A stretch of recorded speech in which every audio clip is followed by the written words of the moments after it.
Friends ఈ వీడియోలో మీరు ఏం చేస్తారంటే మన గోదావరి కృష్ణా నది రెండు ఒక చోట కలుస్తున్నాయి. ఆ చోటును తెలుసుకుంటారు, అలానే అక్కడికి ఎలా వెళ్ళాలో తెలుసుకుంటారు. ఇంకా వ్లాగ్లోకి వెళ్దామా? Hello friends, welcome back to our channel.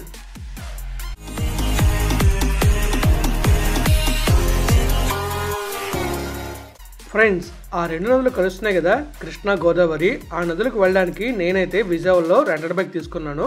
Bike తీసుకున్న తర్వాత బైక్లో ఫీల్ అయితే వేయించాలి కాబట్టి ఫీల్ వేసుకున్న తర్వాత మీకు మ్యాప్ వ్యూలో చూపిస్తాను అక్కడికి ఎలా వెళ్ళాలనేది. ఆ తర్వాత మనం బైక్ రైడ్లో ఆ ప్లేస్ దాకా వెళ్ళి ఆ ప్లేస్ని చూసి అక్కడితో వ్లాగ్ని అయితే ఎండ్ చేద్దాం.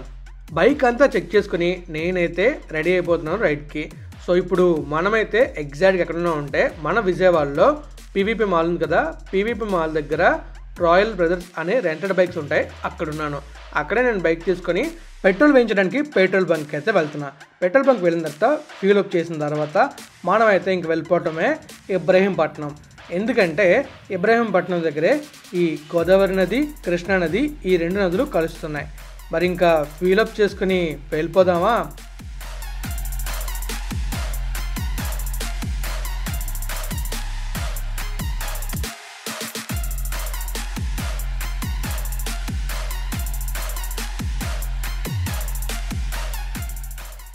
వాళ్ళు చెప్పిన మైలేజ్ ప్రకారం నేను ఒక 300 పెట్రోల్ వేసి సరిపోతుందని నేనైతే అనుకున్నాను.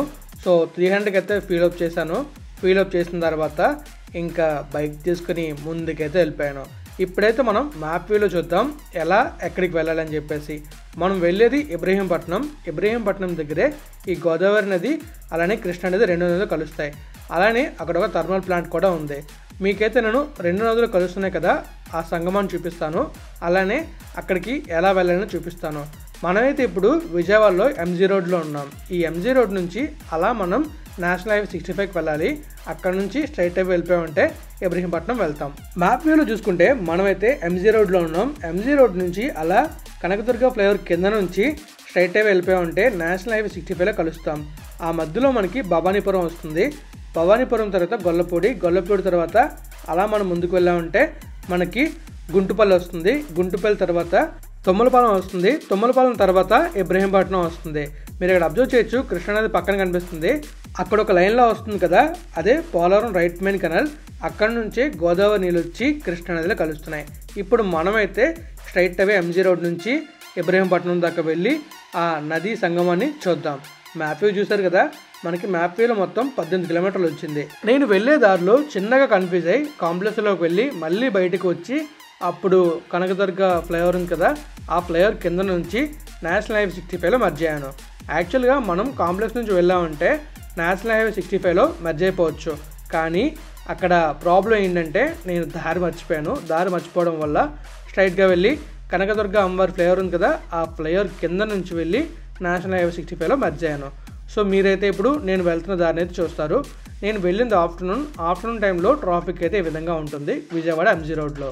మీరు ఈ విజయవాడ ఎంజీ రోడ్లో ఏమేమి ఉంటే తెలుసుకోవాలనుకుంటే మన ఛానల్లో కంప్లీట్ వీడియో ఉంటుంది ఎంజీ రోడ్ది, చూడాలనుకుంటే చూసేయచ్చు. ఇక్కడ చాలా ఉంటాయి ఎంజీ రోడ్లో చూడడానికి. ఈ రోడ్లోనే మనకి అంబేద్కర్ విగ్రహం అయితే కన్స్ట్రక్ట్ చేశారు. ఆ విగ్రహాన్ని కూడా చాలా క్లియర్ చూపించాను నా పాత బ్లాగ్లో. సో చూడాలనుకుంటే తెలుసుగా మన ఛానల్లోకి వెళ్ళిపోయి చూసేయండి. ఇంకా ఇదిగోండి, ఈ ప్లేస్ దగ్గర కన్ఫ్యూజ్ అయ్యి నేను లెఫ్ట్కి తిరిగి అలా బస్ స్టాప్లోకి వెళ్ళాను. బస్ కాంప్లెక్స్లోకి వెళ్ళాను. ఆ బస్ కాంప్లెక్స్లోంచి మళ్ళీ బయటకు వచ్చి నేను ఒక ఫ్లైఓవర్ ఉంటుంది, ఫ్లైఓవర్ కమ్ రైల్వే బ్రిడ్జ్ ఉంటుంది, ఆ బ్రిడ్జ్ మీద దాటుకొని అలా నేషనల్ హైవే 65లో మెర్జ్ అయ్యాను. ఇప్పుడు మీరు అది చూస్తారు నేను ఎలా వెళ్ళాను అనేది. వీడియో మొత్తం ఒక రేంజ్లో ఉంటుంది, అంటే లైక్ ఫాస్ట్గా ఉంటుంది. ఎందుకంటే ఈ రోడ్ మొత్తం నేను కంప్లీట్గా వీడియో తీయడానికి 30 to 40 మినిట్స్ అయితే ఉంటుంది. ఆ 30 to 40 మినిట్స్ మొత్తం వీడియో పెట్టానంటే మొత్తం మనకి 40 మినిట్స్ వీడియో వస్తుంది. అంత పెద్ద వీడియో అవుతుంది కాబట్టి దాని లెంత్ తగ్గించడానికి నేనైతే ఈ వీడియోని కొంచెం 4xలోని, కొంచెం 2xలోని, కొంచెం 8xలోని పెట్టాను. ఇప్పుడు మీరు చూస్తున్నారు కదా, ఇది రైల్వే బ్రిడ్జ్. ఈ బ్రిడ్జ్ దాటిన తర్వాత మనకి లెఫ్ట్ అయితే వస్తుంది. లెఫ్ట్ తీసుకుని మనం అలా నేషనల్ హైవే 65లో మెర్జ్ అవ్వాలి. అలా మెర్జ్ అయ్యామంటే మనం డైరెక్ట్గా ఎక్కడికి వెళ్తామంటే ఇబ్రహీంపట్నం వెళ్తాం. సో మీరు ముందు చూసుకోవచ్చు, మనకి ఫ్లైఓవర్ అయితే కనిపిస్తుంది. ఈ ఫ్లైఓవర్ నుంచి అలా ముందుకు వెళ్ళి రైట్ తీసుకోవాలి. మనకి మనం ఈ హైవే అయితే మెర్జ్ అవ్వం. ఇక్కడ నుంచి ఆ పైన మీకు ఫ్లైఓవర్ కనిపిస్తుంది కదా, అదంతా నేషనల్ హైవే 65. ఆ హైవేలో మనం అయితే మెర్జ్ అవ్వం, కింద నుంచి అయితే వెళ్తాం. ఈ లెఫ్ట్కి వెళ్తే ప్రకాశం బ్యారేజ్ వస్తుంది, రైట్కి వెళ్ళామంటే కనకదుర్గ అమ్మవారి టెంపుల్కి అయితే వెళ్ళొచ్చు. కానీ మనం వెళ్ళాల్సిన ఇబ్రహీంపట్నం కాబట్టి ఆ ఫ్లైఓవర్ కింద నుంచి ఆ రోడ్లో మనం అలా వెళ్ళిపోయామంటే డైరెక్ట్గా ఎటుకు వెళ్తామంటే మన భవానీపురం కదా, భవానీపురంకి వెళ్తాం. భవానీపురం దగ్గర ఈ నేషనల్ హైవే 65 మెర్జ్ అవుతుంది. సో ఈ రెండు మెర్జ్ అయిన తర్వాత మనం నేషనల్ హైవే 65 నుంచే డైరెక్ట్గా ఇబ్రహీంపట్నం వెళ్ళిపోవచ్చు. మీరు చూస్తున్నారు కదా ఫ్లైఓవర్, ఆ ఫ్లైఓవర్ కనెక్ట్ అవ్వకముందు మనం ఈ కింద నుంచే వెళ్ళేవాళ్ళం. ఆ ఫ్లైఓవర్ కంప్లీట్ అయిన తర్వాత కింద అయితే ట్రాఫిక్ అయితే తగ్గిందని నేను అనుకుంటున్నాను. మీరేమనుకుంటున్నారో కామెంట్ చేయండి. ఇంకా మనం లేట్ చేయకుండా డైరెక్ట్గా వెళ్ళిపోదాం ఇబ్రహీంపట్నం. ఇబ్రహీంపట్నం వెళ్ళిన తర్వాత మనమైతే అక్కడ ఆ రెండు నదులు కలుస్తున్నాయి కదా, ఆ వ్యూ పాయింట్ని డ్రోన్ వ్యూలో చూద్దాం.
విజయవాడలో వెస్ట్ బైపాస్ వెళ్తుంది కదా, ఆ వెస్ట్ బైపాస్ మనం కొంచెం ముందుకు వెళ్ళాలని మనకు కనిపిస్తుంది.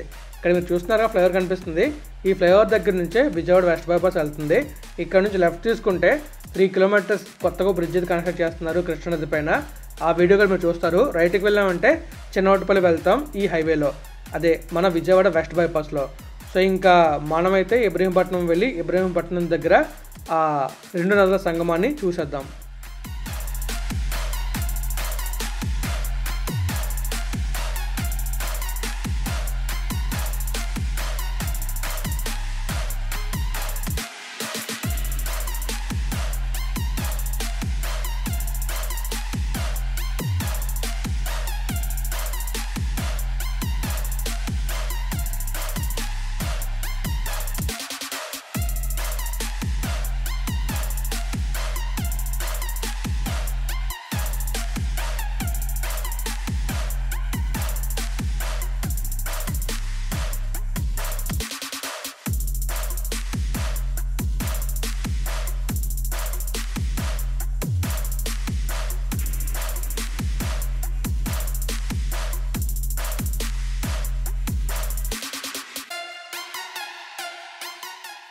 సో ఫైనలీ మనైతే వస్తాం ఇబ్రహీంపట్నం. ఇదిగోండి ఇక్కడ నుంచే మనకి నది ప్రవాహం అయితే వెళ్తుంది. ఇక్కడ మనకి చాలా క్లియర్ రాసి ఉంటుంది. ఇదిగోండి ఇది గోదావరి నది. ఈ గోదావరి నది అలా వెళ్ళి కృష్ణానదిలో కలుస్తుంది. ఇది మొత్తం మనైతే డ్రోన్ వ్యూలో చూస్తాం. అండ్ ఇక్కడ చూస్తున్నారు కదా, ఇదే ఇబ్రహీంపట్నం. ఇక్కడ నుంచి మనం హైదరాబాద్ వెళ్ళొచ్చు, అలానే ఛత్తీస్గఢ్లో జగదల్పూర్కి వెళ్ళొచ్చు, భద్రాచలం వెళ్ళొచ్చు.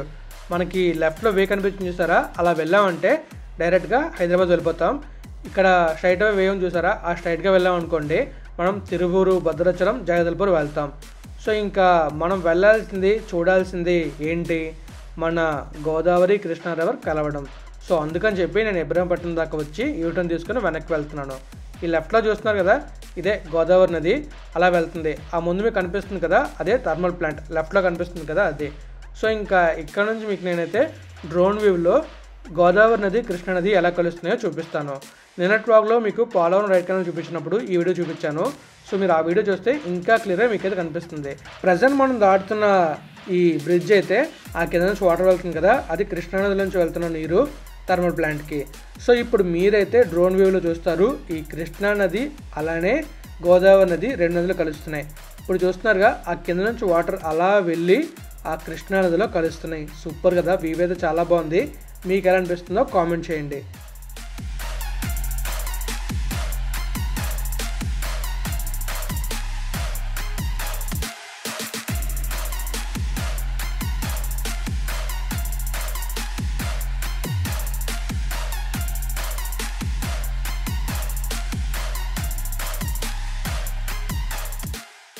సో ఫ్రెండ్స్, ఫైనల్గా మీకైతే నేను కృష్ణా నది గోదావరి నది ఎలా కలుస్తుందో చూపించాను, అలానే విజయవాడ వెస్ట్ బైపాస్ ఎక్కడ మధ్య అవుతుందో చూపించాను అనుకుంటున్నాను.